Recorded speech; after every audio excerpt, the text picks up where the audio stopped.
entrando na área de transferência da Gigahertz. Esse é o 491º episódio do podcast, patrocinado pela ExpressVPN e apoiado, como sempre, pelos nossos queridos e as queridas mais detensos e mais detensas que vão em gigahertz.fm/apoio e, dentre outras coisas, recebem a edição sem edição. A edição que sai logo... que não tem edição, que sai logo depois que a gente termina de gravar o podcast, com papos pré-pauta, pós-pauta, coisa que não entra na versão editada, erros de gravação, que às vezes chegam a ser bem divertidos. A gente já falou sobre as nossas preferências e usos e níveis de inteligência de modelos que a gente está usando para desenvolver as coisas. Falamos de um teste que o Arthur deve fazer em breve do Kimi K3. Eu sou o Marcos e, como já falei, Arthur tá por aqui. Rambo também. Tudo bem? Olá! Olá, tudo certinho. Boa. O Kimi espaço K3. Eu ia até comentar antes da gente começar a gravar que a própria Kimi, que é a Moonshot, na verdade, né? Que é a empresa, ela precisou... Assim, lançou, todo mundo começou a tentar usar, baixar, etc. Derreteu o servidor e falou, gente, pararam de dar acesso justamente à API e eles estão comprando mais NVIDIA para poder voltar a dar acesso. Enquanto isso, eles disponibilizaram a versão aberta, já faz umas semanas, o pessoal tá usando como dá, porque é um modelo gigantesco, mas tô bem curioso para saber quando o Arthur usar aqui, como é que vai rolar. É nível DeepSeek, quando foi lançado lá atrás, que deu aquele bafafá todo, aquela confusão, todo mundo querendo usar e tal, e agora é o Kimi K3. A DeepSeek também lançou um modelo mais recente, né? Eu não lembro qual foi agora. Flash V3, Isso, também teve algum barulho, mas acho que a Kimi conseguiu passar, quer dizer, a Moonshot conseguiu passar um pouquinho em nível de barulho de mercado. E o DeepSeek, a API custa, sei lá, 2 centavos por milhão de token, enquanto a concorrência custa $3. E eles falaram, gente, não dá mais. A gente vai aumentar significativamente o preço da API em breve. Não falaram quando, não falaram quanto. Mas mesmo assim, se triplicar o preço ainda vai ser mais barato, né? Mas como eles estão preparando para fazer a IPO, devem ter falado, cara, com esses preços não vão chegar a lugar nenhum. Então vamos aumentar isso aí. Então em breve o DeepSeek vai aumentar. Mas é bom, né? Já repercutiu, reverberou, fez o OpenAI reduzir o preço de API dia desses, já fez o impacto que precisava. Exatamente. Muito bem, vamos começar aqui com os amigos do ODT, coisas que vocês mandaram pra gente, que vocês têm feito, seja com vibe coding ou não. O Diego Trevisan, por exemplo, falou que no episódio passado, um ouvinte falou que fez um app pra ver os artigos em alemão, mas que não ia compartilhar com o mundo. Aí o Diego falou, percebi que eu precisava da mesma coisa, então vibe codei o meu próprio, mas eu vou compartilhar com o mundo. Ele falou que foi um pouco além, e colocou geração de frases com a palavra utilizando o Foundation Models, usando o Private Cloud Compute com o iOS 27, ou então até no dispositivo mesmo, com o Private Cloud Compute, ele falou que funciona muito melhor, mas dá para fazer local também com os Foundation Models da Apple. E ele falou, né, que isso tem pronúncia, tem definição da palavra, tá no Test Flight. A gente, é claro, vai deixar o link aqui na descrição. Obrigado ao Diego por ter disponibilizado pra gente. E quem testar, manda aquele follow-up pra ele, ajuda. O app é ótimo, que chama Deadida. Das, né? Que é os termos de pronomes ali em alemão. Super bacana, gostei bastante. Cara, eu achei muito bonito o app. Eu instalei aqui só de cor. Eu não estou estudando alemão, mas eu fui no Google, procurei, né, os nomes das coisas em alemão ali pra testar o app. Achei bem bacana. Tirando o clichê, né, do masculino ser azul e feminino ser rosa, acho que poderia ser um pouco mais criativo aí, mas eu entendo também que é o padrão, né? Mas, cara, muito legal. Eu achei muito bonita a tipografia do app, que usou uma fonte com serifa, bem diagramadinho. Eu não sei até que ponto foi o agente que diagramou e escolheu tudo isso, até que ponto teve input, mas não interessa, ficou muito bonito o app, gostei bastante. Eu acho que para aprender, especialmente quando você tá no comecinho, né, para aprender que no alemão tem muito gênero de palavra que é trocado, invertido em relação, não faz muito sentido pra gente no começo, né? Até tem um pouco de sentido, tipo, coisas pesadas são no masculino, porque é pesado. Tipo, ponte, é o ponte, porque, sabe? Então isso ajuda um pouquinho ali a decorar. Coisas que dão vida são feminino, então água, acho que leite também. Então, é um pouco difícil no começo. Então, se colocar uma coisa no azul, outra coisa no rosa, você não tem que interpretar se, na verdade, o app fala que coisas femininas são bolinhas... Não, azul e rosa e vamos lá. Facilitar para não ter esse processinho rolando ali na cabeça. E o tom, especialmente, é um fúcsia, nem é um rosa, né? Que é aquele rosa mais vibrante. Na verdade, toda a escala de cores do app eu achei bem bonitinho. O verde do neutro também ficou muito bem escolhido. Eu sempre tenho dificuldade para escolher verde para interface. Se for um verde para, tipo, sucesso, uma mensagem de sucesso, isso é fácil. Mas um verde pra usar de fundo, assim, é difícil chegar num tom que fica bonito e ele acertou. E que não vibre com o resto, que é o principal, né? Que o verde é uma cor meio ingrata pra você combinar com qualquer coisa. Mas bem legal, a gente vai deixar aqui na descrição. E o Wilton Fernandes falou o seguinte, né? Que ele criou o Recap Med, porque entre treinos, trabalho e consultas, ele fala: eu esquecia remédios e detalhes das dores. E aí ele fala: sou atleta paralímpico e transformei essa necessidade num app para registrar medicamentos, sintomas e dores. Ele falou que um mês depois do lançamento chegou ao primeiro lugar em medicina na App Store brasileira e ganhou também uma matéria no Mac Magazine. É claro, ele agradeceu a gente agradece a você, Wilton, por ter mandado pra gente. A gente vai deixar, é claro, aqui na descrição o link pra matéria do Mac Magazine e também pra quem quiser baixar na App Store. Cara, sensacional. Cara, que história fantástica, né? Porque é algo que ele realmente utiliza, que ele precisava, colocou pro mundo, já ganhou artigo, já chegou a primeiro lugar. Fantástico e parabéns. Isso é realmente muito legal. E o app é bem bonitinho. A escala de cores, né? Eu gostei. Bom, o logo da Gigahertz tem um tom que não é tão distante assim do roxo que ele usou, né? Então dá pra ver que a gente gosta bastante desse tom. Então a escala tá super bacaninha, bem legal. Parabéns pro Wilton também. E o Trajano, concluindo aqui, amigos do DT, ele falou o seguinte, né? Que de Vibe Coding falou: não sei nada de programação, mas com a ajuda do Claudinho, montei um sistema que faz acompanhamento de alguns processos judiciais. Aí ele fala: sou advogado, não praticante mais. Alguns processos administrativos, estou trabalhando em uma prefeitura que não tem um sistema de push. Então eu precisei criar um sistema financeiro para mim já ligado ao Open Finance. Aí ele fala: por usar Windows e Cloud, ele me recomendou um web app, mas tem jeito de lançar nativo no iPhone? Ele tá perguntando, na verdade. Então, por usar Windows, o Cloud me recomendou o web app, mas tem jeito de lançar nativo para iPhone? Isso é uma pergunta para vocês que desenvolvem, né? Ele fala, aproveitando sobre os atalhos que eu comentei na semana passada, né? O Ctrl+Shift+A muda o caixa alta e caixa baixa no Word, coisa assim no Windows, ou então Shift F3, alterna entre maiúsculas e minúsculas. Obrigado, Trajano. Mas e aí? Dá para ele lançar pro iOS tendo vibe codado um web app?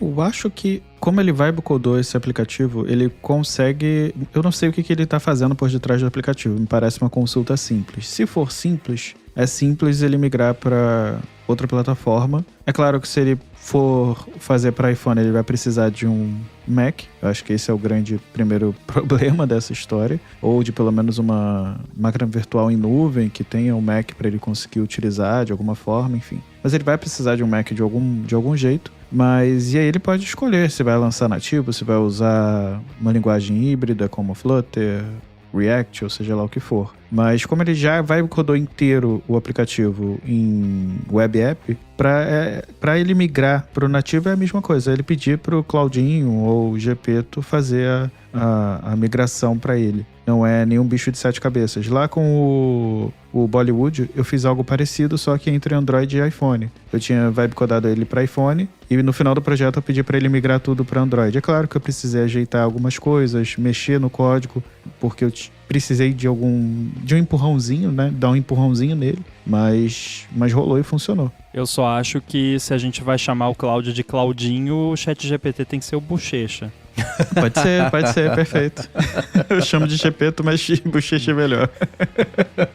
Agora, quando essa questão, eu sugeriria fortemente seguir no web app, porque se já está feito e está funcionando, a não ser o que um app nativo te traria nesse caso, além de só o fato de ser um app nativo, né? Que eu acho que, óbvio, eu gosto, a minha preferência é por apps nativos, mas é em grande parte também porque é o que eu sei fazer. Mas se já tá funcionando para você e pro que você precisa fazer como web app, eu não sei se vale a dor de cabeça, porque daria uma dorzinha de cabeça ali, ainda mais considerando que você tá no Windows, aí teria que arrumar um jeito de, né, fazer o negócio funcionar. Então eu sugiro manter como web app, né? Tem muita coisa, por exemplo, você mencionou push, dá para fazer push em web app hoje em dia, e com alguns tweaks ali no web app você consegue colocar ele como um ícone na home screen do iPhone e fica bem crível como um app mesmo. E lembrando que além de um Mac, você vai precisar pagar também as taxas das lojas, tanto do Android quanto do iOS, para você subir. Então são $100 anuais na Apple e $25 em uma vez no Google, sendo que para você conseguir publicar esse app pela primeira vez no Google, você precisa de 12 testadores para conseguir liberar o aplicativo. Enfim, É chato. É uma dorzinha de cabeça chata, não é trivial, não, e como também, o Ramo falou. pelo que ele falou aqui, me parece ser um app de uso interno da prefeitura, alguma coisa assim. Então, você provavelmente nem conseguiria publicar isso de fato na App Store, porque talvez com aquele esquema de que você publica sem ele ficar listado na App Store, que é tipo um app não listado, de repente até rolaria. Então, a moral da história é que seria uma bela dor de cabeça, provavelmente. Então, se tá funcionando no web app, considere manter assim.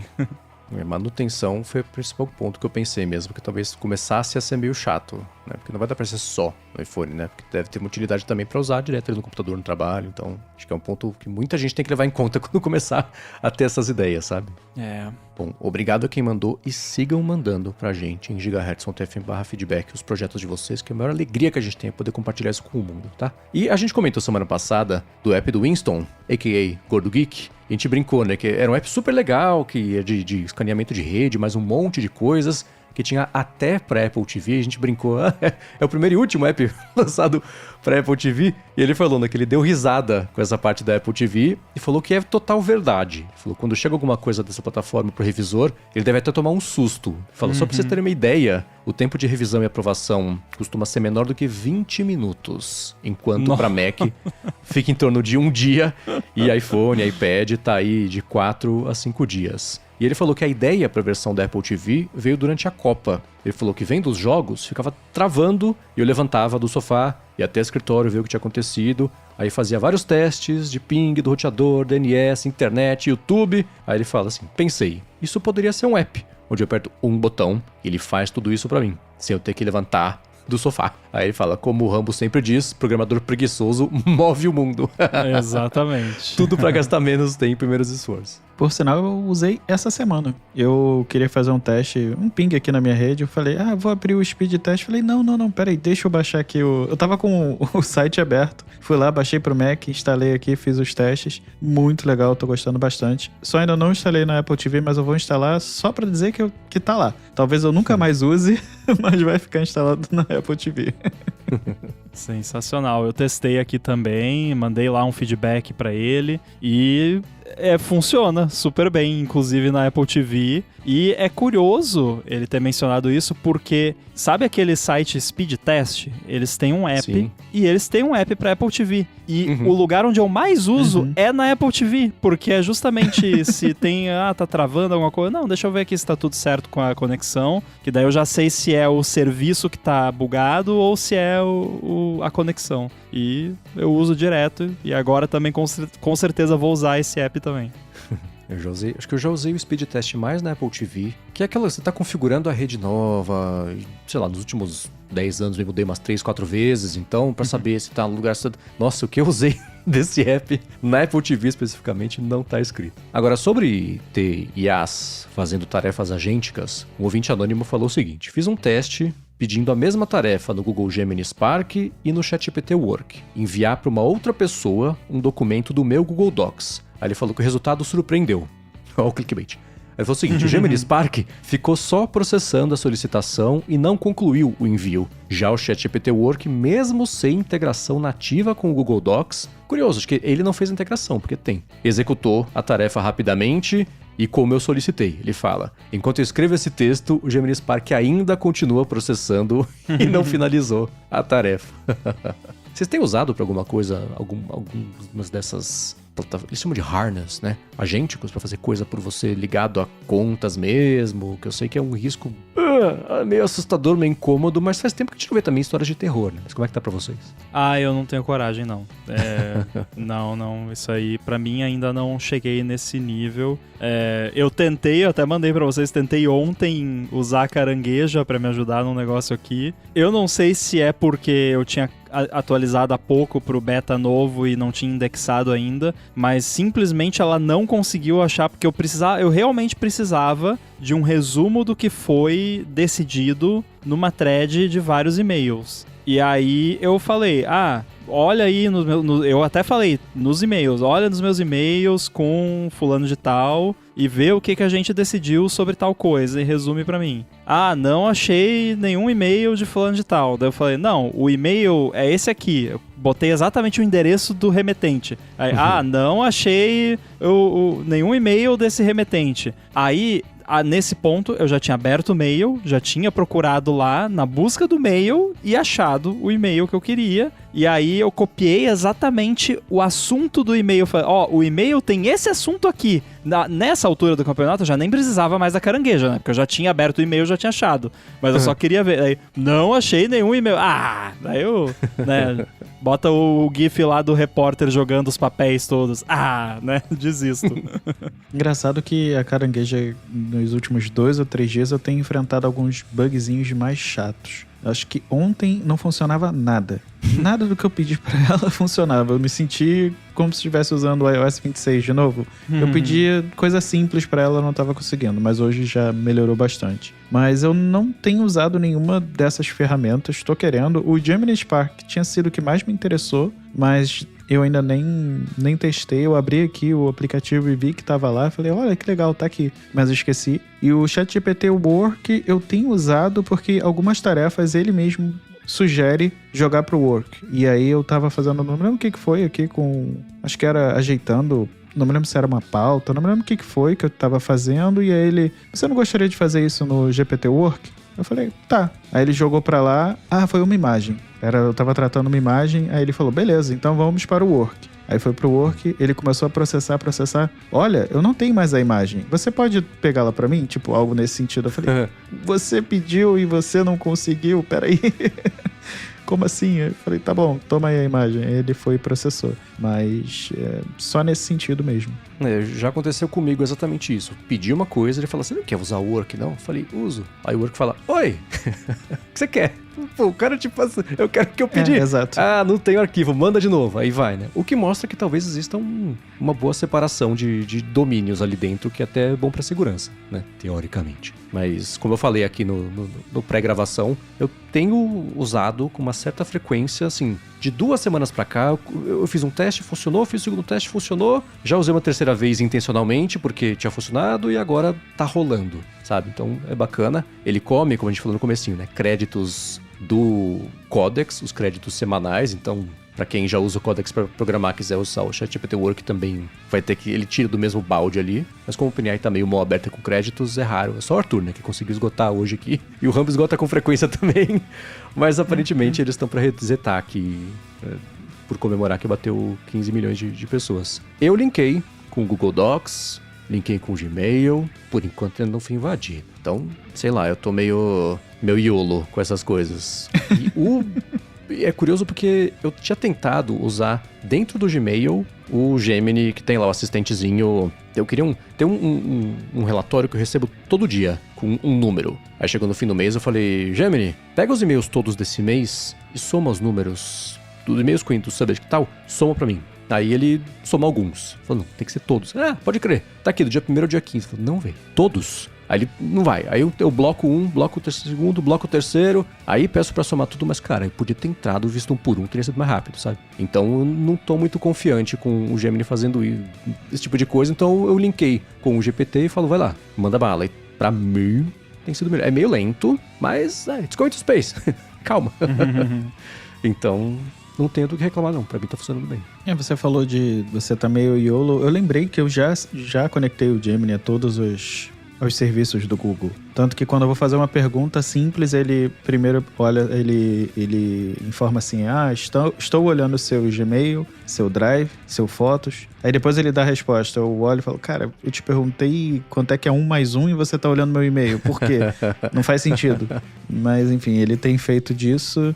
Eu não tive problema nenhum também de segurança. Falei antes de ter um problema, né? Mas, enfim, até agora eu não tive nenhum. Mas eu já usei para procurar e-mail, nesse mesmo uso que a gente faz com a carangueja no iPhone, né? Eu usei o Gemini para procurar e-mail, não funcionou muito bem também. Então eu ainda não entendi se essa conexão não tá legal, o que tá acontecendo com ele para ele tá tão burrinho nesse sentido. Isso eu não faço ideia.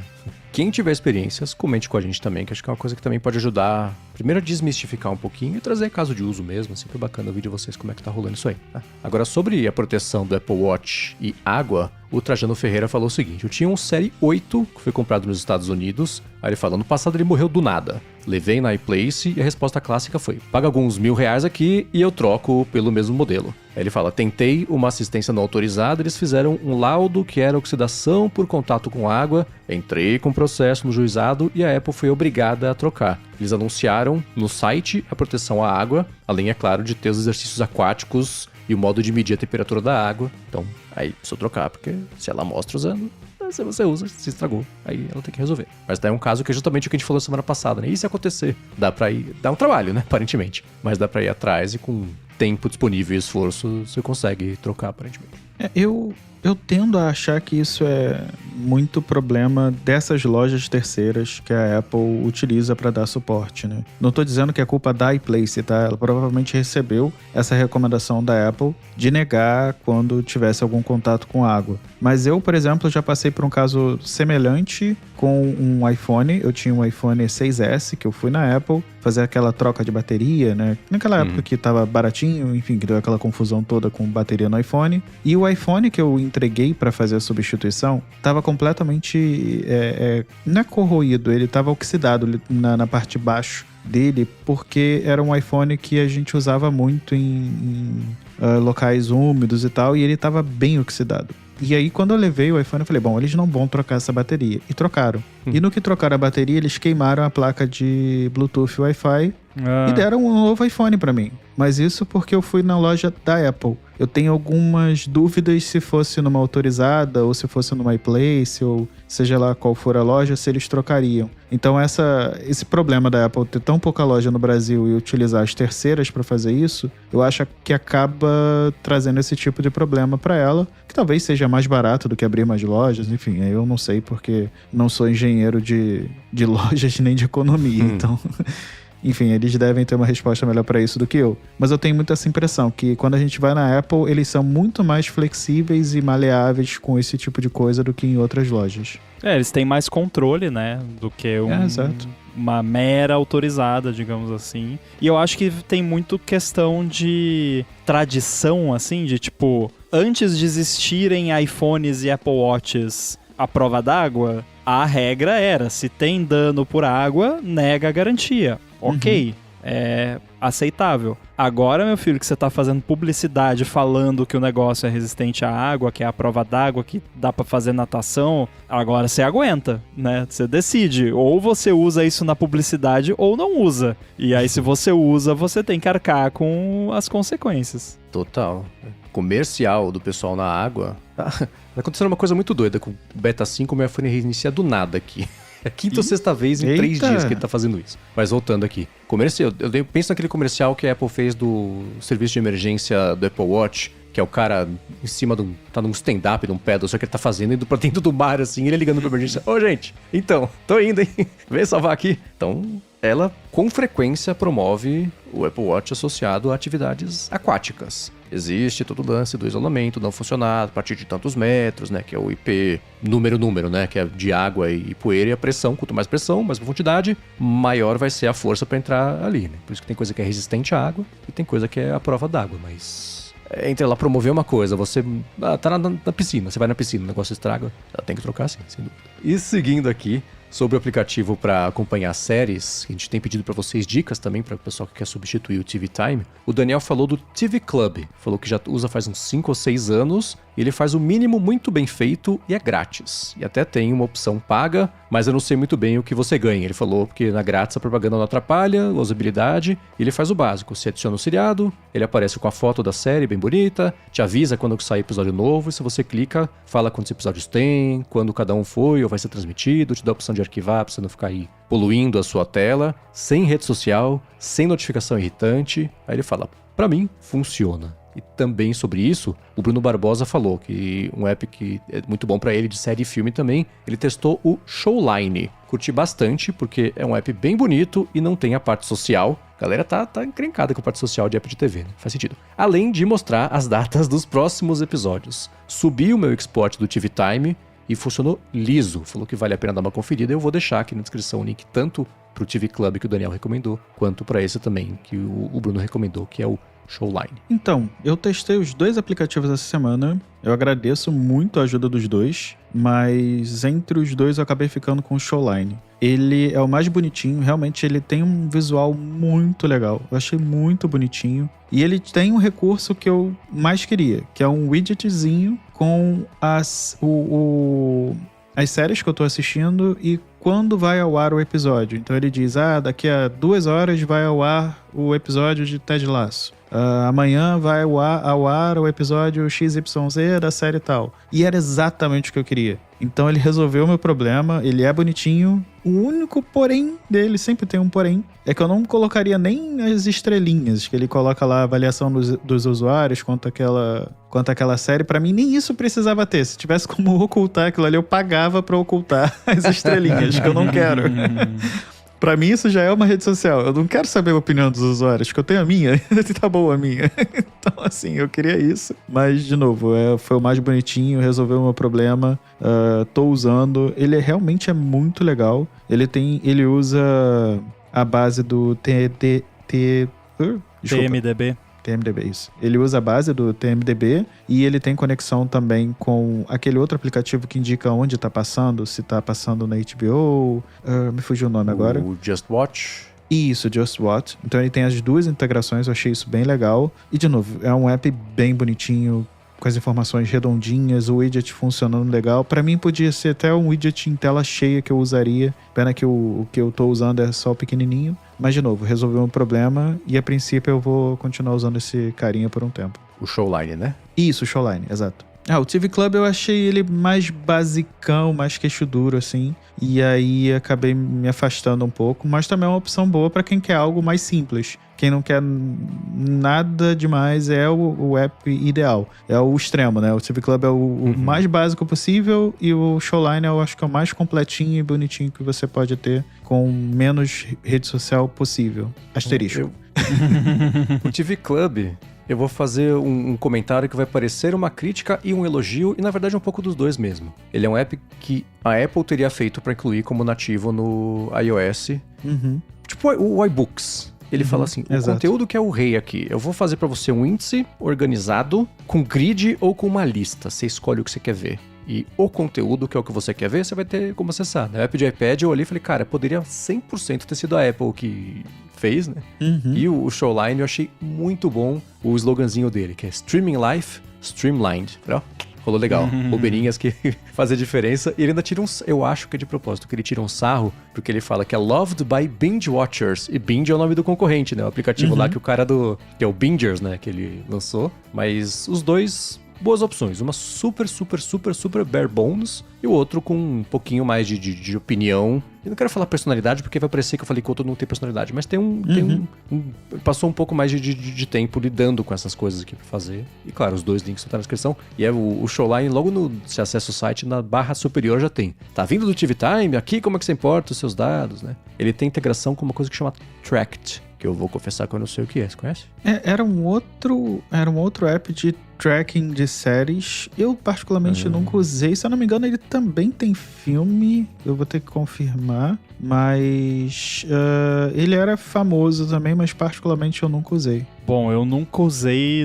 Como ficou bem claro com o meu comentário sobre esse assunto, nunca usei nada disso e não tenho interesse de usar, pelo menos não por enquanto, então vou me abster. Esses apps assim de acompanhar coisa de filme e série, tá me lembrando, o Yahoo por um tempo teve um app que ele era o Shazam da foto de série. Nossa. Na época que a gente ligava a TV e botava na Warner, não sabia o que tava passando alguma coisa, você tirava foto, cara, isso é em 2000 e... sei lá, 12, uma coisa 2000 assim. E sei lá.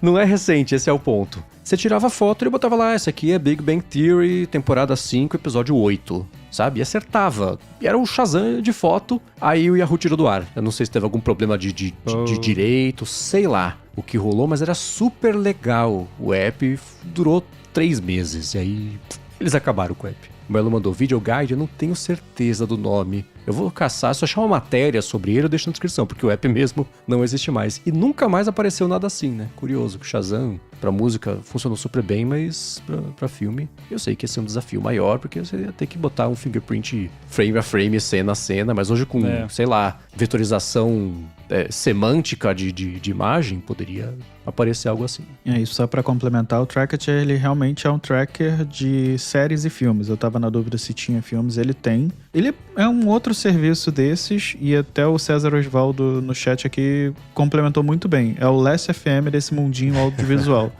E é isso, ele existe desde que o mundo é mundo. Eu particularmente nunca usei, porque nunca me chamou a atenção. Fui olhar agora, o visual dele tá bem diferente. Mas é isso, assim.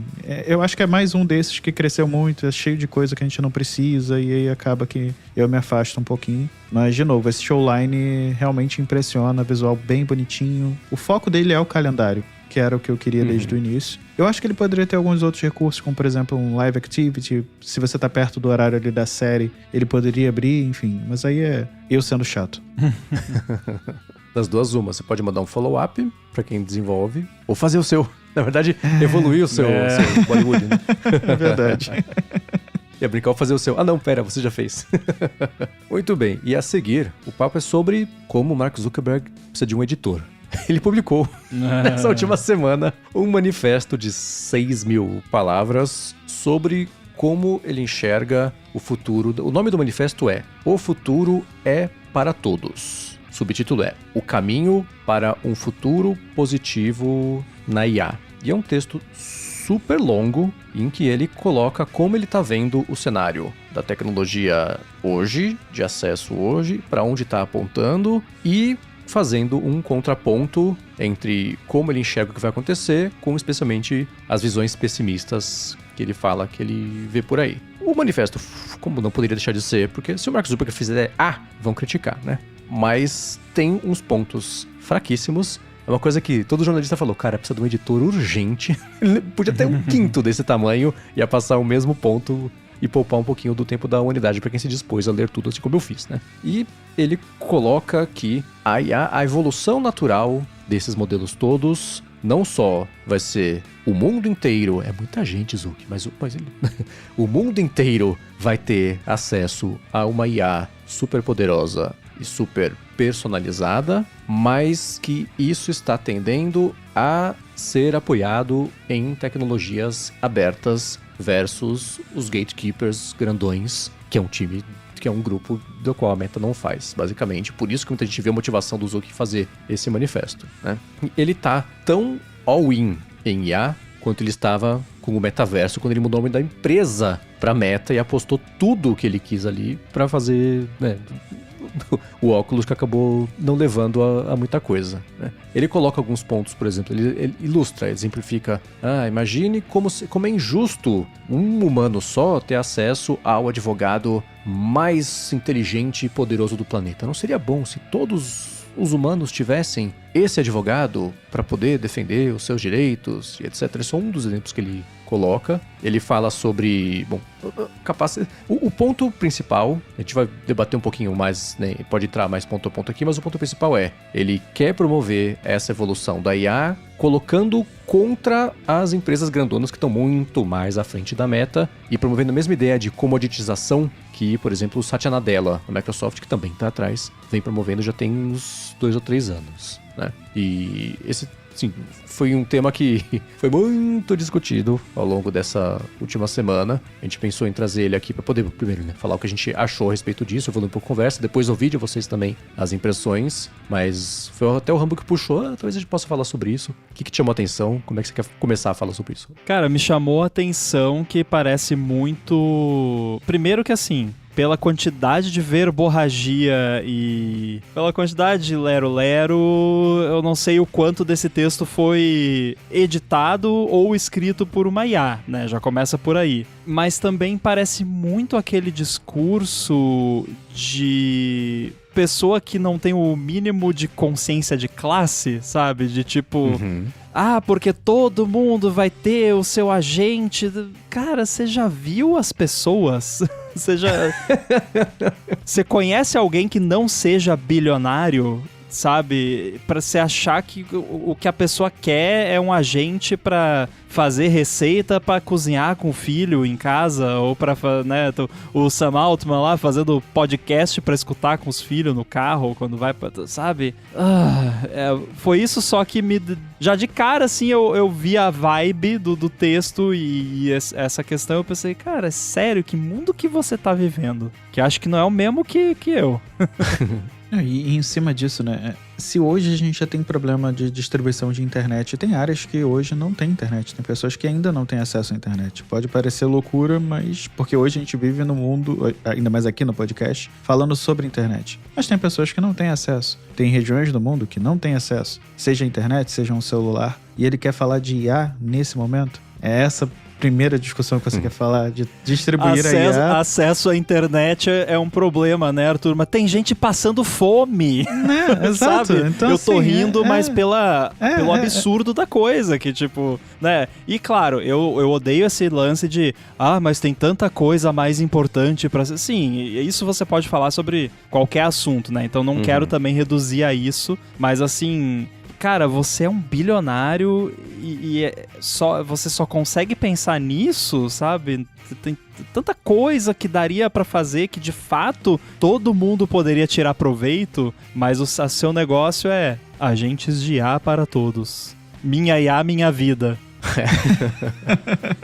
Eu tenho uma coisa que eu noto sempre de pushback quando é CEO de tecnologia falando sobre criança por motivos totalmente óbvios, tá? É que nem a Apple lá com essa campanha dela do relaxa é iPhone, que tem uma criancinha segurando o iPhone e o pessoal tá batendo na Apple porque tá falando que é babado digital, enfim. As pessoas são rápidas pra apontar, falando, seu CEO idiota, né? Converse com seus filhos, você vai botar robô pra fazer isso. Eu sempre fico meio reticente com essa crítica. Porque eu acho que ela é a mesma crítica que eu vejo, pelo menos, das pessoas, é a mesma crítica de associar qualquer tipo de uso de chatbot a preguiça e incompetência, sabe? Tem, por exemplo, eu não tenho filho, então eu não tenho esse contato. O contato que eu tenho é com as pessoas que têm filhos e que eu vejo de vez em quando. E o uso de tecnologia, bom, primeiro cabe a cada pai, cada um vai decidir, etc, etc. Mas, por exemplo, o Guilherme Silveira da Alura. Ele é um cara que brinca sempre... incentiva muito a criatividade dos filhos, etc. Ele sempre fala sobre isso, né? E depois que começou a dar pra usar o GPT pra conversar e criar, inventar a história, etc. Brinca ele, o GPT e a criança, daqui a pouco a criança tá brincando. Eu nunca vi com esse problema. Eu acho que a crítica de, CEO de tecnologia, você falar que o ChatGPT vai criar um podcast de manhã pra você levar o seu filho pra escola, você tá se eximindo da responsabilidade de ser pai. Converse com seu filho. Eu fico reticente, não é o 0 ou 1, sabe? Eu consigo entender 100% a intenção de você mostrar que dá pra fazer isso. Se cada um vai fazer, cabe a cada um. Eu não acho que seja assim. O cara chega às 10 da noite em casa e fala, bom, beleza, ChatGPT, eu vou sair às 8 da manhã amanhã, cria um podcast de 25 minutos que eu não quero ter que ficar lá com minha criança, então deixa ela, distrai ela. Eu não acho que seja isso, sabe? Eu acho que dá pra ter isso como, né... pedir, fala um nome, um personagem, não sei o que lá, você bota o GPT pra inventar uma história que a criança inventou. Mas a criança não tá inventando. Dá sempre pra criticar, mas essa crítica eu acho... Eu enxergo o mesmo argumento de falar, não, GPT porque você é incompetente, que você não sabe escrever sozinho, então você botou o ChatGPT pra escrever. Fala, cara, não é nada disso. Então, essa é uma coisa que eu noto, e foi a mesma coisa do lance do Zuck. O que eu até fiz o paralelo agora há pouquinho dele ter tentado também apostar a empresa inteira, literalmente, no metaverso, ter dado traço. A Meta tá de novo perdendo o bonde, assim como ela perdeu o bonde do mobile, que até hoje eles não se recuperaram e o Zuck nunca superou. Ele vem tentando matar o telefone desde que ele tentou fazer um telefone e mataram o telefone por ele, né? E graças ao bom senhor, imagina o telefone do Facebook, que caos que ia ser, que bom que não deu certo. A natureza fez o que precisava aqui. Mas esse manifesto, os 2 pontos que eu trouxe atenção, primeiro IA tem que ser de todo mundo, assim como a nossa empresa que ela trabalha pro bem de todo mundo. É mesmo, senhor bilionário, não que você distribui essa grana pra ninguém. Você tem aí a Zuckerberg Foundation pra ir tão imediatamente pro inferno quando você morrer, pelo todo o resto do caos que você causou pra humanidade, pra lavar um pouquinho dessa sua consciência, que é sua esposa que faz, nem é você pra comer de conversa. Então, é tudo pra todo mundo, mas eu fico com os lucros, tá? Essa parte eu não vou distribuir, não. Não sei, né? A Meta sempre veio correndo por fora e ajudou muito a trazer visibilidade, validar o mercado de modelos abertos, trazer interesse. Tem um monte de projeto que existe porque a Meta fez o Llama lá atrás. E aí botou as empresas grandes de IA para também terem que pelo menos fingir que dão atenção para o modelo aberto e colocar uma coisa no ar. Isso de fato ajudou e evoluiu. Mas se a Meta estivesse na frente, eu duvido que ele estaria com esse manifesto de falar que não, é tudo commodity, pertence à humanidade, então os gatekeepers da IA estão errados em querer ganhar dinheiro com isso, porque é justamente o que a Meta faz com qualquer outra coisa. E em segundo lugar, é a mesma reação que o Elon Musk, a hora que eles estão num canto, eles falam da humanidade. Você fala, Elon Musk, esse Grok tá fazendo foto de criança pelada. E aí? Ele fala, veja bem, um dia o Sol vai explodir e engolir a Terra, então a humanidade tem que virar uma espécie interplanetária. Eu falo, não, filhão, vamos lá, né? E o Zuck é a mesma coisa. Tá no canto, é humanidade. A minha missão, eu, Jesus Cristo reencarnado, vou salvar a humanidade com modelos abertos. Será? É. E a mesma coisa, perdeu o segundo bonde. Então, E que bom, porque eu não consigo confiar na Meta fazendo... Ela só faz a coisa certa, esgotadas as outras possibilidades todas. Sempre falei isso aqui, ela não é a única que faz isso. Mas é que faz isso com mais frequência, sabe? Então, não dá pra acreditar no que ele fala. Mesmo que a intenção seja boa, ele viu a luz e agora ele vai passar todos os dias dele seguindo este ideal. Até semana que vem, quando for outra coisa bombando na tecnologia. Ele muda, assim como ele fez com o telefone, e tentou e não deu certo. Assim como ele fez com vídeo, aí dá problema na eleição. Não, nós queremos aqui voltar para pequenas comunidades. Porque a comunidade é o que move o mundo e a nossa empresa. Cara, lê esse manifesto inteiro dele. Vê se vem de uma empresa de rede social, que é isso que vocês são. Sinto muito, né? Você vive de vender anúncio porque você explorou o que as pessoas fazem e as conversas, etc, e destruir a democracia mundial no meio desse caminho. Tem certeza que você que vai conseguir dar essa lição de moral no mundo inteiro? Eu acho que não, filhão. Não é pra você, não. Pelo menos ele não mudou o nome da empresa pra alguma coisa com IA, né? Pelo menos. Exato. Né? E essa, assim, ele dá pra dar o crédito por ter tentado. Quando foi o lance do metaverso, que por um breve nanosegundo pareceu que poderia dar certo. Essa ideia disso ser a próxima grande coisa, mas é a intenção de matar o telefone, que ninguém quer que mate o telefone. Deixa ele quietinho aqui, né? Não vem tirar o telefone da minha mão. Então as empresas seguem insistindo nisso, que são todas que estão sempre atrasadas, tentando fazer alguma outra coisa para tentar virar o mercado para essa outra coisa, né? E a Meta, cada 5 minutos, acredita que uma coisa nova é o futuro, geralmente tentando distanciar dos telefones que seguem invictos. Você vai apostar com o telefone, você vai perder todas as vezes, porque não é só mais um telefone, ele é a central de dados móvel da pessoa. Então você não vai conseguir isso já da mão de ninguém. E fora que quando ele fala em democratizar o acesso à IA, quem vai pagar essa conta, né? Hoje se discute a criação de 1 zilhão de data centers pelo mundo, tá colocando data center dentro da casa das pessoas para conseguir suportar a quantidade de processamento das IAs e por aí vai. Quem vai pagar essa IA de graça para todo mundo? Porque vai ter que ser de graça. Se é para todo mundo, tem que ser de graça. Então, a conta não fecha. Eu quero muito acreditar que ele vai virar e falar, não, tá aqui, todas as IAs mais poderosas que nós temos de graça para todo mundo. Porque se ele quer o melhor advogado, eu preciso ter acesso ao melhor modelo possível da Meta. Eu não vou ter acesso a isso de graça. Então, é muito fácil fazer um manifesto desse quando você não tá na frente do mercado, como você disse. Duvido que a OpenAI vai fazer isso, ainda mais agora, às vésperas de pedir dinheiro para todo mundo. Então, é muito complicado ele fazer um manifesto dessa forma, né? Não, e o fato de ser um advogado, entre aspas, virtual, não torna magicamente possível você dar acesso de graça para todo mundo. Continua tendo custo. Pode ser menor do que o de um advogado de verdade? Pode, mas não quer dizer que magicamente todo mundo passa a ter acesso a um advogado. Assim como hoje em dia não é todo mundo que tem acesso aos melhores advogados, aos melhores médicos, aos melhores restaurantes, aos melhores qualquer coisa, porque as coisas têm um custo e o custo não desaparece magicamente só porque é digital e não existe fisicamente. Embora exista, né? A galera tá descobrindo aos poucos que a nuvem existe e não fica no céu, né? Porque esse monte de data center sendo construído. Eu acho que foi o Kevin Roose que falou também sobre... De novo, pegando em cima do exemplo do advogado, que ele falou assim, sabe quem que tem super advogados e fundos infinitos? é a Meta. E ela perde processo toda hora, com gente com muito menos recursos. Então esse exemplo nem pra isso vai funcionar muito bem. Mas foi assim, quem tiver... E a gente tá falando, tem partes muito fáceis de criticar, especialmente vindo dele, e tem partes que a intenção é muito boa. Aí você fala assim, tá, mas o que você fez até hoje pra ir nessa direção? Nada. Agora que você tá aí contra o cantinho, você fala, não, na verdade... Temos que ser bonzinhos. Mas, cara, quando você tá dominando alguma coisa, assim como você domina o mercado social há 20 anos, eu não vejo toda essa sua ideologia, todo esse seu altruísmo, tudo isso que assim, você teve a oportunidade de fazer tudo isso que você fala com a empresa que você tem. Cadê? Tirando isso, quem tiver interesse, dá uma lida. Tira um tempo, e é um texto que se repete algumas vezes, né? Quando você tá... Dá pra ver no texto, ponto a ponto, onde ele sabia que ele ia ser criticado, ele insiste em tentar explicar de 18 jeitos diferentes. Mas, cara, isso foi uma coisa que eu aprendi também. Quando a pessoa não quer entender, não existe argumento racional com polissílabos e sinônimos muito arcaicos que você possa usar, que você vai convencer alguém que já partiu da premissa de que não vai concordar com você. E se essa é a maior parte da humanidade, a culpa é sua, porque você que fez todo mundo chegar até esse ponto. E tem muito do que o Rambo falou dessas... Eu não sei se é platitude mesmo, eu vou procurar aqui o termo em português. São umas frases de biscoito da sorte, assim, que...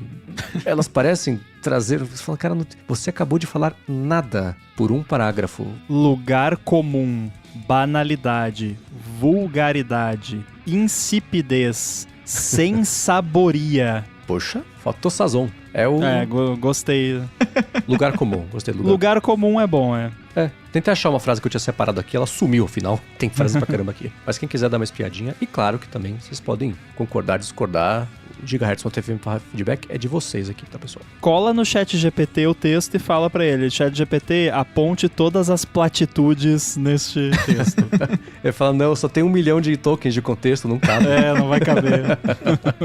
Toda vez que eu vejo um texto desses, eu lembro do Sam Altman falando de renda básica e do apocalipse com as IAs que ele mesmo não resolve, só fala. Ele joga pro mundo como se o mundo fosse se auto-resolver. E eu olho isso e me incomoda, porque, primeiro, é uma grande propaganda para a OpenAI quando ele faz isso, porque parece que eles estão chegando a uma IA generativa a qualquer momento, e não é verdade. E, ao mesmo tempo, é o Mark Zuckerberg agora falando, não, olha só, nós somos bonzinhos, tá? A gente não tá junto com a OpenAI porque a gente tá aqui fazendo modelo para todo mundo. Tá, mas não é para todo mundo. Então, esse blá dos CEOs me incomoda muito. E eu acho que o pior é que todo mundo já entendeu isso, né?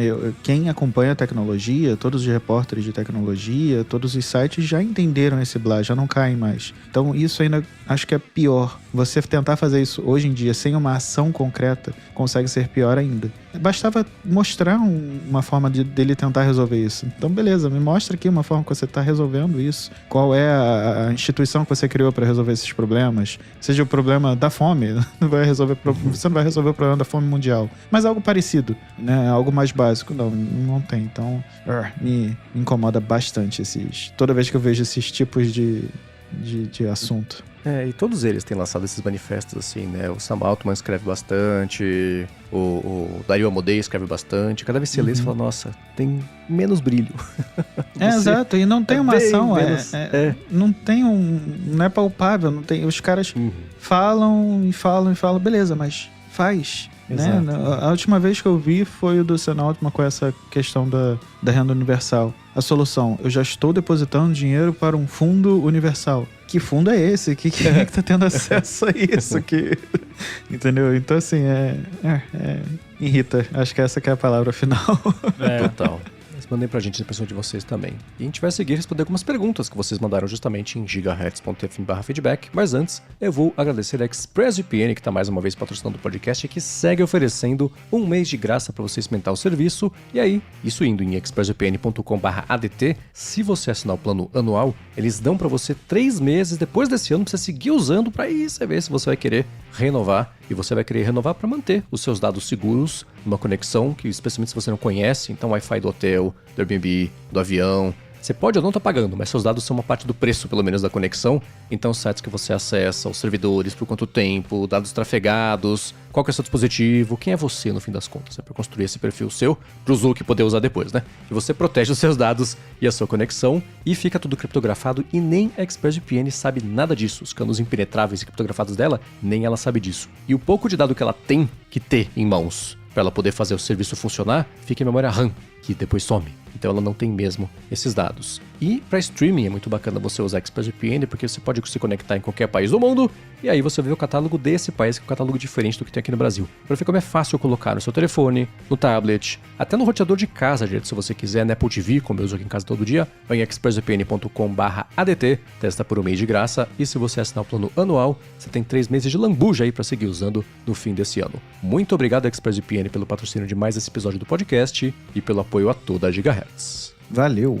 Valeu! Muito bem, quem foi em gigahertz.fm/feedback e mandou pergunta pra gente foi o Marcos Kobayashi, que falou o seguinte: quando Tim Cook encerrar o ciclo dele na Apple, o tempo talvez mostre, falando em CEOs, né? O tempo talvez mostre ainda mais como ele parece ser genuinamente gente boa. No universo de ricos e celebridades como Elon Musk, o Mark Zuckerberg, Jared Leto, Anthony Kiedis, Kanye West, né? Frequentemente cercados por polêmicas públicas, o Cook atravessou mais de uma década no topo praticamente sem escândalos pessoais. Um bilionário discreto, educado e aparentemente decente é quase uma anomalia.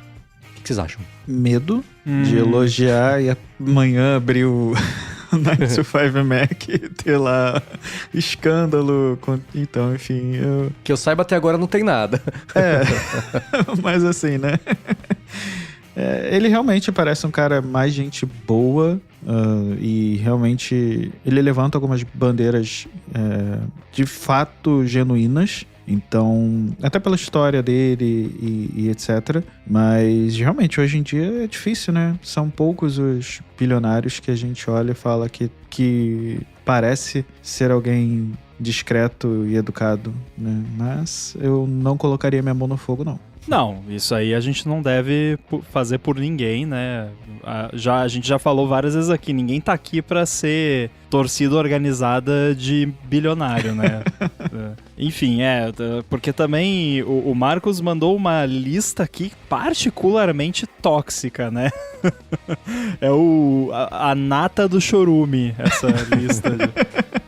Mas, de fato, como você mencionou, o Tim Cook é um ponto fora da curva, pelo menos até onde a gente saiba, né? E eu não falo nem na questão de, escândalos pessoais, até porque, dependendo do escândalo pessoal, eu acho que é irrelevante também, né? Não é o caso do que você acabou de mencionar, né? Porque daí realmente não deixa de ser um escândalo pessoal e passa a ser um escândalo criminal. Aí é outra coisa, né? Mas agora, fofoquinhas de vida pessoal, isso aí eu não dou a mínima. Mas até profissionalmente, assim, a gente sabe do Tim Cook dele ser uma pessoa muito incisiva, né, de falar na reunião pro cara, então o que você tá fazendo aqui? Vai pra China agora lá e resolve o negócio, né? Esse tipo de coisa, mas é de se esperar de alguém no nível dele, nada demais, assim, e realmente ele é muito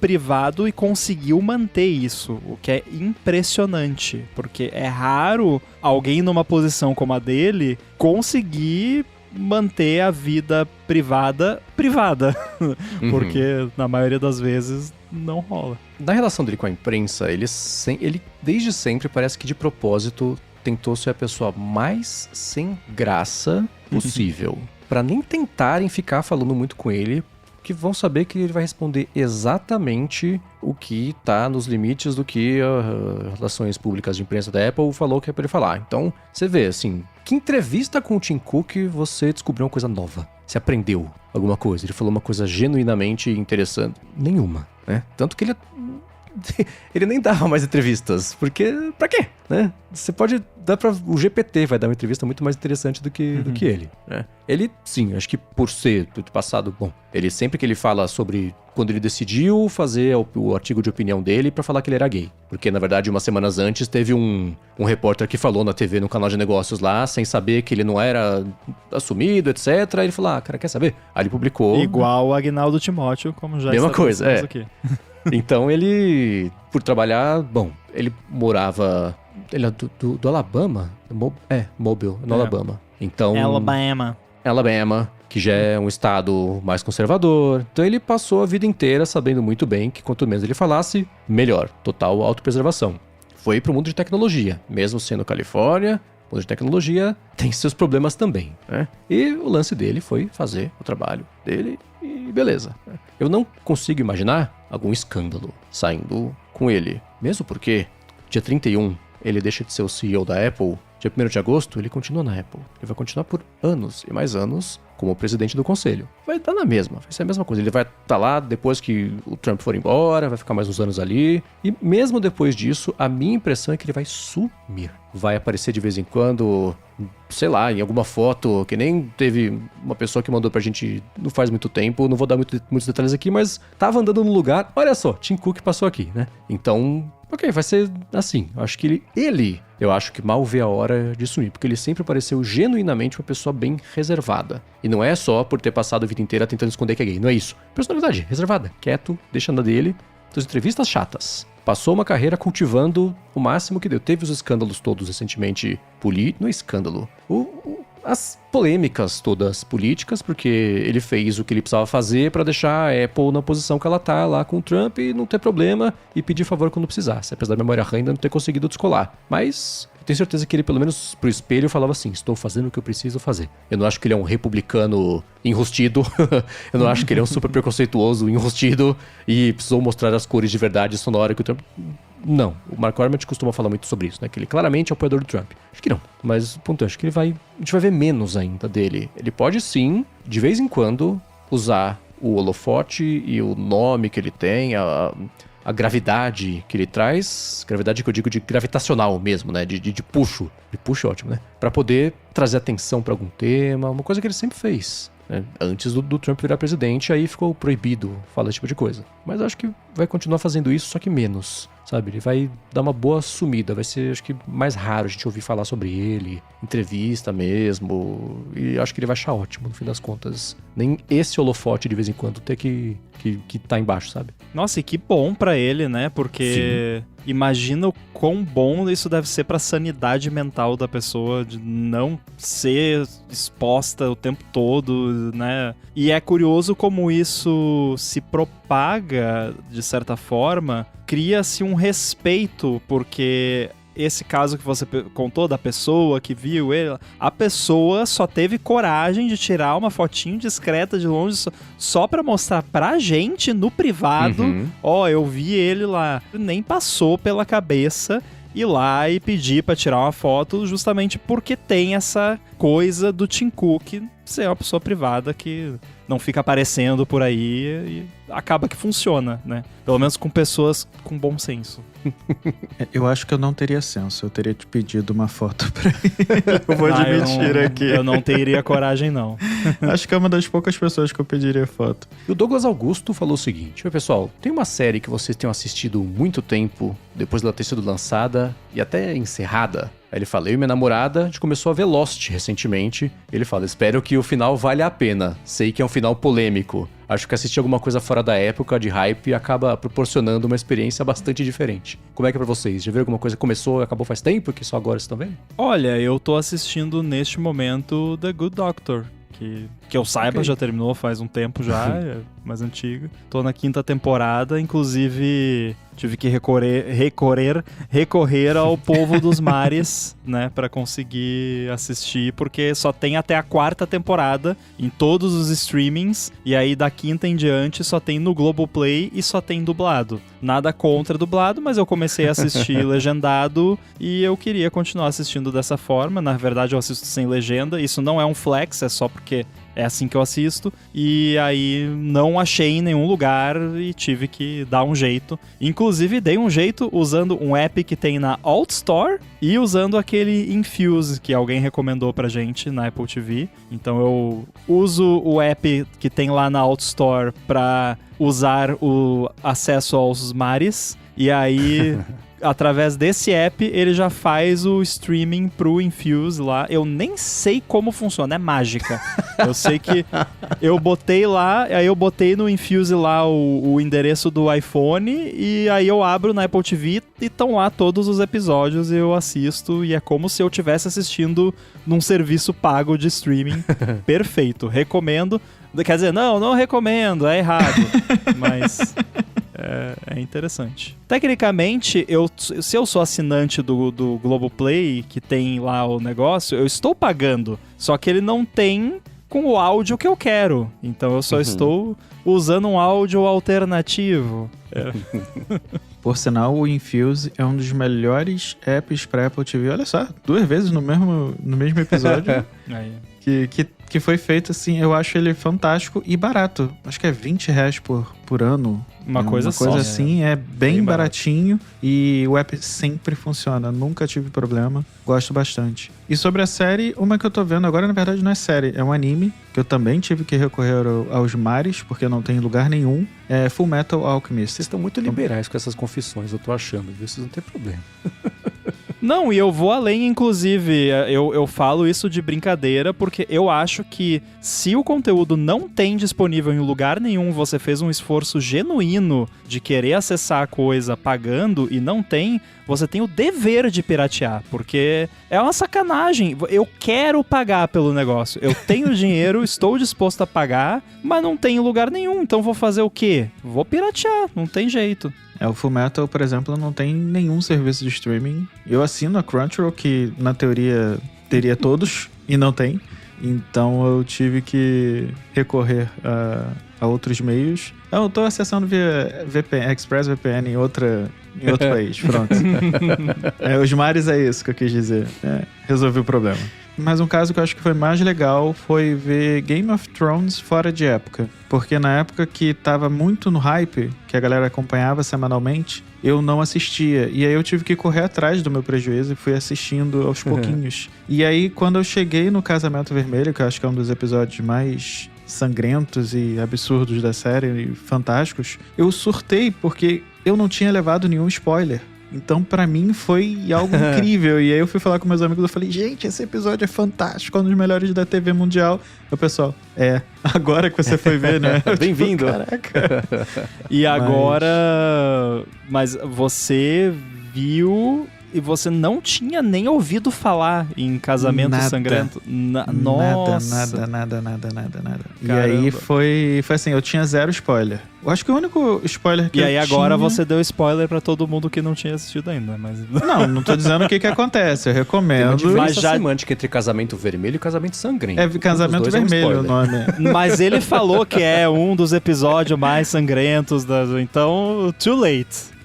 Mas assim, eu recomendo, se você ainda não assistiu Game of Thrones, assistir a série por causa desse episódio, acho que vale muito a pena. Afinal, ignora. Mas eu já tinha levado spoiler do final da primeira temporada, e isso pra mim não foi uma grande surpresa. Mas esse episódio em si foi, então valeu muito a pena na época. Eu assisti sem spoiler. Eu também esqueci de mencionar, porque quando a gente tava assistindo... Acho que eu assisti com o Everton, inclusive, isso aí. Que a gente tava assistindo quando tava saindo mesmo. Daí foi sem spoiler também, felizmente. Eu tive que correr muito atrás do prejuízo. E aí eu dei sorte, assim, porque é um dos episódios mais famosos da série inteira. E por algum motivo eu não peguei nenhum spoiler. Eu lembro que na época viralizou, tipo, vídeo da galera assistindo, assim, a reação das pessoas. Foi bem legal. Pra mim, bom, nunca vi Game of Thrones. Eu tentei ver um episódio, eu falei, não é pra mim. Dá muito trabalho. Assim, tem eu não tenho problema com detalhe. Eu tenho. Pra mim é, tipo, é muito trabalho. Assim, eu aceito assistir, às vezes, uma coisa ou outra que exige um pouco mais de atenção e raciocínio. Tipo, Severance tem um pouco disso, mas é de leve ainda. Mas, cara, Game of Thrones é muito complexo, é muita relação interpessoal pra mim, então eu parei pouco tempo depois do Casamento Vermelho. Eu tive... E assim, mesmo... E deve ter uma... Não sei, deve ter uma rixa entre Game of Thrones e Senhor dos Anéis. Aposto que tem. Mas pra mim é o mesmo balde. E Senhor dos Anéis também. Eu vi o primeiro, vi o segundo, o terceiro eu não vi. Não, é uma temática que não me prende, assim, sabe? Então não rolaria. Mas respondendo à pergunta, primeiro, Augusto, Lost. Minha série favorita. Tá? Tudo bem que foi durante meus anos formativos, então talvez tenha um pouco de sei lá, de saudosismo aí. Mas eu adoro a série, eu adoro o fim. Toda vez que eu vi uma crítica sobre o fim, a pessoa que ou não viu ou não entendeu, então curto, tá? Mas de série, assim, que eu comecei a ver depois de ter acabado, eu acho que as muito antigas, tipo Twin Peaks ou Arquivo X eu vi 2 vezes. Com 2 namoradas diferentes a série inteira. É um rito de passagem. Mas eu vi TTV com a Lara e ela não curtiu, aí não deu pra ver a terceira vez. Mas, não, sim, acho que essas de principais, assim, e mesmo o Twin Peaks, quando teve a terceira temporada, que foi 20 e poucos anos depois do fim da segunda, na verdade foi cancelada e teve uma temporada especial, que é pra amarrar um pouco da história à medida do que o David Lynch chamou de amarrar, né? Mas essa eu vi quando ela passou, porque foram, sei lá, 10, 12 episódios e foi mais recente. Mas Twin Peaks, da primeira vez, eu vi depois de muito tempo que tinha acabado, porque, sim, não teria Lost, não teria Severance, não teria Widow's Bay se não fosse Twin Peaks. Nasceu tudo ali, né? Acho que Twin Peaks e Arquivo X são as duas, assim, principais. Tem muitas... Sopranos. Eu não vi Sopranos quando tava rolando. Eu também, que eu já vi 2 vezes e daqui a 10, 15 anos eu vou ver de novo. É só ver com parcimônia, sabe? Porque ela é muito boa. Não tem um episódio ruim fora, assim, sabe? Então... Mas é uma, sei lá, uma temática que eu gosto. Tem muito de Nova York, Jersey. Então, esses filmes de máfia eu sempre gostei. Gosto dos Goodfellas, Cassino. Bom, metade da filmografia do Scorsese, no fim das contas, né? Mas tem mais um bando de outros dessa temática assim, isso eu curto. Mas Peaky Blinders, por exemplo, também não foi pra mim. Então não sei se... Eu gosto mais de Nova York do que da máfia. Mas não rolou. Então acho que foram essas. Alguém comentou aqui, o Matheus falou aqui que tá ao vivo. Tá vendo Killing Eve? Nossa, as primeiras 2, 3 temporadas... As primeiras 2 de Killing Eve são muito boas as temporadas. Série bacana, só atuações legais. Depois eu acabei desistindo. Recomendou Sopranos também, que é uma das pérolas dele. Recomendo demais Sopranos. É muito bom. Aliás, vocês viram aquela vez que eles... Tava passando Teletubbies com legenda de Sopranos. Eu vi isso. É muito bom. E a gente tá terminando de ver... Eu já tinha visto uma vez, tô vendo com a Lari Mad Men. Falta só o último episódio também. Que Mad Men é uma série que... Ela demora, assim... Ela começa bem, mas ela meio que cansa. Ela cai no problema que muita série tenta evitar e tem medo de fazer. Que é ficar meio na mesmice e ela tenta se reinventar meio antes da hora. Mad Men não. Ela é... muito parecida ao começo, aí continua e tal, e ela não evolui muito pra fora, assim. Depois solta, a hora que eles pegaram mais confiança, aí vai que vai, né? Mas é bem legal, falta só o último. Curioso pra ver como é que vai ser a reação da Lari. Acho que eu já sei como é que vai ser, mas eu conto semana que vem. E o Maurício Bonani falou o seguinte: pergunta pro Área dos Corredores. Que produto vocês usam pra remover o suor dos AirPods, seja Pro, seja não Pro, depois das corridas? Mesmo usando a tal da Micellar Water, ou aquele kit da Belkin, ele mandou o link, eu deixo aqui na descrição, ele fala: eu fico com a sensação de que não tá suficientemente limpo. Faniquito? Talvez. E aí, Arthur? Eu uso álcool. Eu pego um paninho, passo naquela borrachinha, que eu acho que é o pior, em torno dele, e na caixinha. E de tempos em tempos eu uso um kitzinho que eu tenho aqui de escovinhas pra passar nas áreas mais chatas da caixinha do AirPods, né? Às vezes até nele mesmo, mas o próprio álcool já dá uma boa limpada. Mas eu corro 3, 4 vezes por semana, então não é todo dia que eu faço isso. Eu não vou falar aqui que eu faço todo dia, porque seria mentira. Mas eu limpo pelo menos 2 vezes por semana com álcool ali, porque com suor, né, é mais complicado. Lembrando que não é só corrida que a pessoa sua, né? Então eu posso exato. contribuir aqui também. É Embora eu não corra, eu faço atividades que causam suor. Talvez não tanto quanto correr uma maratona, né? Mas sua mesmo assim. E eu tenho um problema que eu suo demais na testa e é isso, né? Escorre, né? Acaba indo ali também. Mas é basicamente o mesmo que Arthur. Eu não sei, você falou álcool, você usa o álcool isopropílico ou álcool comum? Isopropílico. É bom pontuar que ele é mais seguro para usar em eletrônicos. O que eu faço de vez em nunca é usar o limpador ultrassônico, que aí eu tiro só as borrachinhas, obviamente, né? Não boto os AirPods para dar um mergulho, mas eu pego ali as borrachinhas e boto o limpador ultrassônico com umas gotinhas de detergente, só para tirar realmente qualquer sujeirinha que fica entranhada nos cantinhos e tal. Aí ela fica bem limpinha. Mas no geral, assim, também 2-3 vezes por semana passo um álcool ali na pontinha. E aí, às vezes eu uso um cotonete pra colocar dentro ali do buraquinho da pontinha pra conseguir limpar bem. Mas é basicamente isso. Agora, o que eu preciso pontuar, que eu acho que todo mundo que usa AirPods há algum tempo já sabe, é que a pontinha de silicone amarela. Independentemente do que você fizer, ela vai amarelar com o tempo. E aí isso não é porque você não limpou, não cuidou, vai amarelar. Que você é um ser humano orgânico. Então, e a borrachinha também, né? É silicone, então não adianta. Com o tempo ela amarela e não é porque tá suja, é só de desgaste mesmo.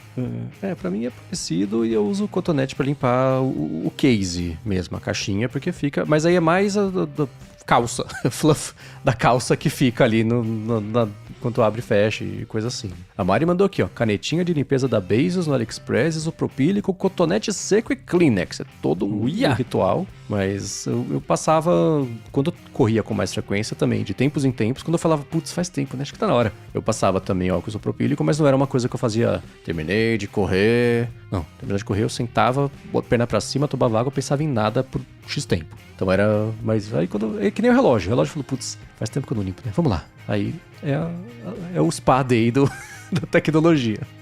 Não, o da Mari ali é um spa day mesmo, né? Dá até pra fazer aqueles vídeos de TikTok de... vou te contar aqui a história de não sei o que enquanto eu limpo meus AirPods. Aí fica limpando os AirPods ali. Bota rodelas de pepino em cima dos sensores, assim, que nem fica no spa. Aliás, eu vou recomendar mais uma vez aqui spray de ar comprimido, especificamente pro case, dentro ali onde encaixa, porque às vezes, né, já falei aqui sobre quando você coloca os AirPods ali e eles estão dentro da caixinha, mas não começam a carregar porque deu um mau contato ali. Geralmente alguma poeirinha, alguma sujeirinha de roupa que ficou ali, aí você com spray de ar comprimido é fácil de tirar. Eu tô pensando em comprar spray de ar comprimido porque a tecla Command esquerda do meu teclado do Mac, ela tá teclando estranho. A impressão que eu tenho é que alguma parte do mecanismo ou quebrou ou soltou. Então eu tenho medo de um dia apertar e a hora que eu soltar ela, pum, pula pra fora, assim. É a única do teclado inteiro, mas é uma tecla como a gente aperta bastante o dia inteiro, ainda mais o esquerdo, né, que tá no meu workflow bastante aqui. É só ela não parece mais solta do que as outras, mas a hora que eu aperto e solto, ela faz um barulhinho feio, assim, de parece que tem alguma coisa, sei lá. Geralmente isso é uma sujeirinha, já aconteceu comigo. Dá uma olhada nos guias da iFixit, porque você consegue tirar a tampinha da tecla para conseguir limpar por baixo. Só que olha no guia deles porque tem um jeitinho para você tirar mais seguro, né? Aí você tira ela e você consegue visualizar e enxergar ali, porque pela minha experiência você ficar tentando às cegas assim com ar comprimido é capaz de só piorar o problema. Então, eu tenho esse medo também. Né? Dá uma olhada ali para você conseguir tirar a tampinha da tecla, olha, acha a fonte do problema, limpa e aí para colocar de volta, basicamente você só bota a tecla, empurra, ela faz clique e fica. Nossa, que medo, eu imaginei você passando o ar comprimido e aí sim a tecla pulando. Não é teclado borboleta, não tá nesse nível mais. Mas tá... Cada vez que eu aperto, eu solto que ela faz um barulho feio, eu falo, putz... Qualquer hora vai sair na minha mão essa tecla. Bom, e pra finalizar o episódio, o Carlitos falou o seguinte: uma coisa que eu sempre acho curiosa em podcasts sobre o mundo da Apple, principalmente os da Relay FM, que a gente adora aqui na Gigahertz, inclusive, é o ciclo dos apps de produtividade. São podcasts sobre ferramentas de trabalho apresentados por pessoas cujo trabalho é, em boa parte, produzir podcasts sobre ferramenta de trabalho. Aí ele fala: o app serve para organizar a pauta do episódio, que vai discutir aquele aplicativo, que depois gera um workflow para produzir o podcast. Às vezes parece um sistema de pirâmide da produtividade. Ferramenta justificando ferramenta dentro da própria bolha. O quanto desses workflows vocês acham que realmente se aplica mesmo? Todos eles, 100%. Se o pessoal do podcast tá usando, é porque se aplica. Passou uma vibe assim que tipo, eles usam as ferramentas para fazer o podcast, para usar as ferramentas para fazer o podcast, e que na verdade ninguém usa essas ferramentas e isso não é verdade, porque você produzir um podcast é um trabalho como qualquer outro. E aí, claro, o miolo do trabalho é diferente, mas a questão de você estruturar, agendar coisas, organizar, todo trabalho tem isso em algum nível. Então a ferramenta que se usa para organizar um podcast e tudo mais, você vai usar para organizar programação, para organizar finanças, para organizar N outras coisas. Tem uma galera desses podcasts, inclusive aqui na Gigahertz tem uma área de trabalho que a galera é muito mais profissional nisso do que eu, mas que realmente se dedica muito, tipo, com ferramentas tipo Notion, Obsidian, que são avançadíssimas, que pra mim é too much, mas eu fico feliz aqui só com o meu Things, que é o que eu uso ultimamente pra coisas de trabalho, mas esses workflows se aplicam, e também não são todos os podcasts da Relay FM, por exemplo, que são sobre isso, né? Tem tipo um ou dois que são focados nisso, e os outros são notícias do mundo de Apple no geral, né? Mas eu entendi a vibe da questão, mas na minha opinião, sim, se aplicam. E eu acredito que eles tenham, todos esses podcasts de workflow, né, tenham uma base. E aí, toda vez que surge uma ferramenta nova, a gente tenta utilizar para ver se ela é melhor do que aquele aplicativo de base ou não.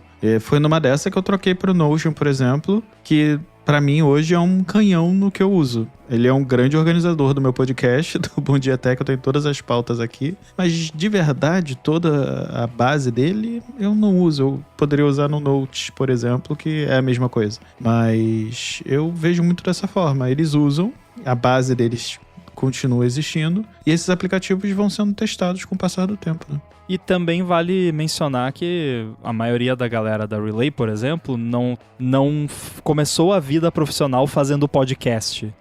Eu lembro, por exemplo, no Mac Power Users, que é um dos podcasts deles, tinha uma época que o cara era advogado, que fazia lá, era um dos membros do podcast. Spark, o apelido dele? O Max Spark. Max Spark. Que tá lá até hoje. Só que agora ele não é mais advogado, né? Ele já agora é podcaster. Então, só que aí, na época que ele era advogado, ele falava sobre as ferramentas que ele usava pra fazer o trabalho dele de advogado. E aí o podcast era um side gig ali, e aí depois virou o trabalho dele de verdade, né? Tanto é que eu lembro que eu descobri isso porque eu entrei em contato com ele pra ele ser o meu advogado com negócio de apps, de licença, de registro, de marca, essas coisas. E aí ele que me indicou o escritório que faz isso pra mim hoje, porque ele falou, legal, mas eu tô me aposentando da advocacia. Então, esses workflows, eles já vêm de antes da galera trabalhar com podcast, muitos deles, pelo menos. E o Mac Power Users, a primeira co-host do David Sparks foi a Katie Floyd, que ela também, eu acho que ela era advogada também.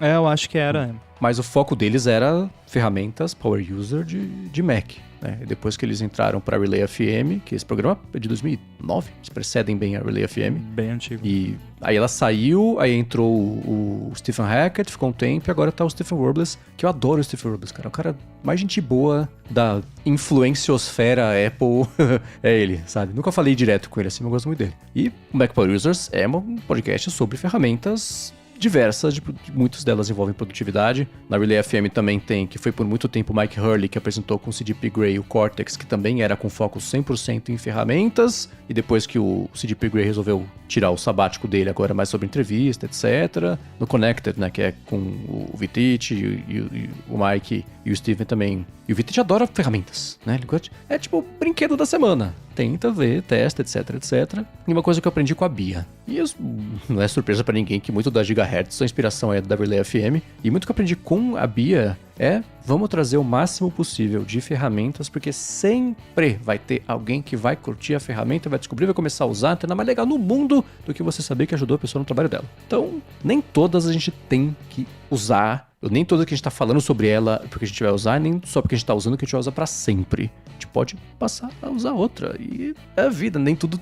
Não é uma acusação do Carlitos, por exemplo, que é uma incongruência falar que usa, mas na verdade tá usando outra. Não, cara, assim, todo mundo tá usando meio tudo, sabe? E eles, pra não cometer o erro do Mad Men, né, de ficar se repetindo, um pouco do trabalho é você inventar assunto. Sim. E coisas novas e diferentes, e buscar e ir atrás pra justamente manter a coisa fresca. E lembrando que, tirando a base ultra fiel, que é menor, dos podcasts, a audiência em larga escala é uma coisa que se renova de tempos em tempos. Então você tem que... Pra quem escuta todos, as coisas se repetem. Mas pra maioria das pessoas, vai sempre ser a primeira vez que ela tá ouvindo falar do Notion, sabe? Então, a gente fala dos benefícios, dos recursos, fala sobre quando testou, fala que, putz, preciso voltar a testar. Dificilmente vai voltar a testar, mas eu preciso voltar a testar pra ver qual é. É um pouco do trabalho de quem tem a tarefa de ser comunicador, comunicadora. Né? Então, e a gente gosta de tecnologia, gosta de brinquedo novo. Né? E pra quem se interessa por trabalhar com tecnologia e fala trabalhando de tecnologia, falando sobre trabalho com tecnologia, uma hora você vai cair em produtividade e vai ter as mesmas reflexões de qual aplicativo de e-mail, qual aplicativo de lista de tarefas, qual aplicativo de lembrete, de automação. Eu descobri que tem a ferramenta que agora eu consigo juntar o meu Notion com o meu Todoist pra cuspir o negócio pro Claude, ele fazer o negócio do e-mail. É mais legal fazer isso. No fim das contas, é tipo comer chocolate. Você tá fazendo isso só porque você tá afim de fazer. Você não tem os benefícios de verdade assim, só até meio secundários. Mas pra quem gosta de tecnologia, esteja falando, esteja consumindo, é o propósito do... é um dos propósitos do podcast. Então, mais ou menos assim que eu vejo. Eu concordo. E é aquela coisa, quando o trabalho da pessoa é expor ferramentas para terceiros, o trabalho da pessoa vai ser ficar testando essas coisas, por mais que não seja o que a pessoa vai usar no dia a dia, tem que ter contato com aquilo, né? É tipo o MKBHD lá, que ele... o MKBHD usa iPhone ou Android? Sim. Ele, tipo, ele já mudou várias vezes.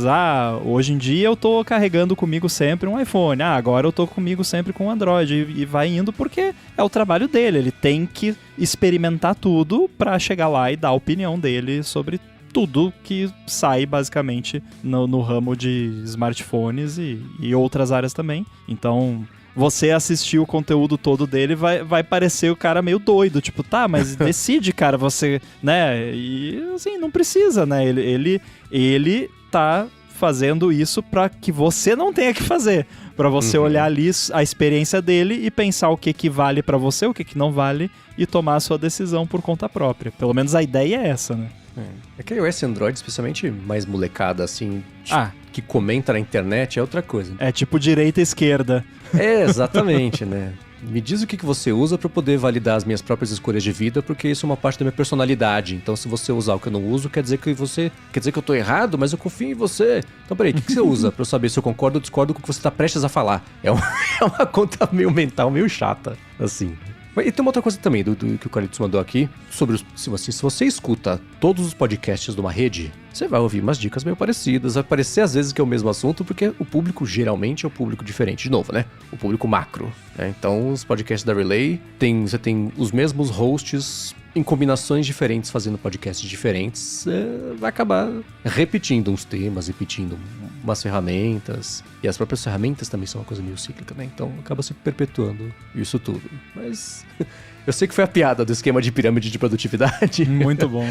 Mas, cara, se não falassem tanto de produtividade em podcasts, eu dificilmente teria me ligado nisso. E, tirando a parte só que a gente gosta de mexer nisso, que é divertido, isso trouxe benefícios reais pra minha vida. Eu não faria tanto quanto eu faço todo dia, se não fosse o interesse que eu comecei a ter por isso há 10 anos e que me permite fazer isso tudo hoje em dia. Então, em meio ao esquema de pirâmide, que eu sei que foi uma piada, tem uns benefícios que cada um consegue tirar, sabe?